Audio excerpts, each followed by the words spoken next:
ওকে একটা ঢোক দেন, তারপরে বাঙালি জীবনেও ভালো হইব না, তোমরা এর বালটাও ফালাইতে পারবা না।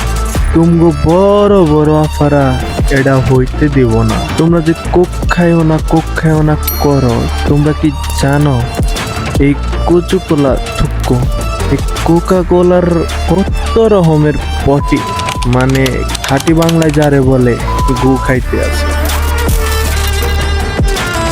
হাতে তুমগো নাই কোনো সমস্যা, তুমগো সমস্যা কোথায়? শামসু বলছে ওইখানে। কথা কি ক্লিয়ার না ভেজাল আছে? মানে শোনা কথায় নাও হয় বাঙালির স্বভাব। তোদের নানির আছে জ্ঞানের অভাব, তারা ইসরায়েল গোডাকে বাপ। আর যতই প্রতিবাদ করি না কেন, দিন শেষে আমগো স্বার্থ এক জায়গায়। ওই যে নাম নিলেই মিলিয়ন ভিউ পাই, আর বিনা টাকায় তাকে পণ্য প্রমোট করেই যায়। আমার লাভ লস নেই, আমার লাইফটাই লস। আর আমি এইটা বুঝি না, বাংলাদেশ সরকার কি এইসব দেখে না, নাকি কাঠের চশমা ছাড়া তারা চলে না?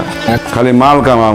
জেনে দেশের শাসকদের মনি ফিলিস্তিনের জন্য কাঁদে না, সেখানে সাধারণ মানুষের কান্না বিলাসিতার চাইতে কম কিছু না। আর আমরা শতভাগ মুসলিম, এত কিছু হওয়ার পরও আমাদের লজ্জা হয় না।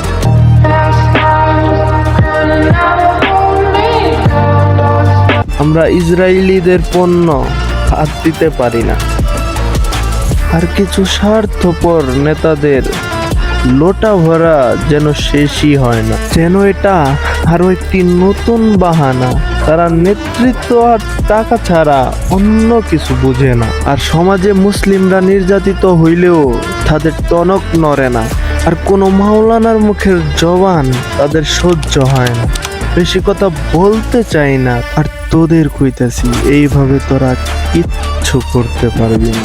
আমার মতে মুসলিমের মতো মুসলিম হ, টাকা লোভী ব্যবসায়ীদের জায়গা মতো বাস দিবি, মাগার খেলার সুযোগ দিবে।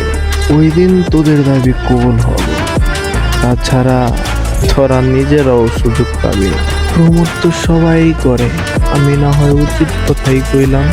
ভিউ তো সবাই কামায়, আমি না হয় কিছু হেটার, মানে বাংলা ভাষায় যারে কয় শত্রু কামাই নিয়ে গেলাম। তোরা সব এক নায়ের মাঝি আর ইসরায়েলের গোলাম।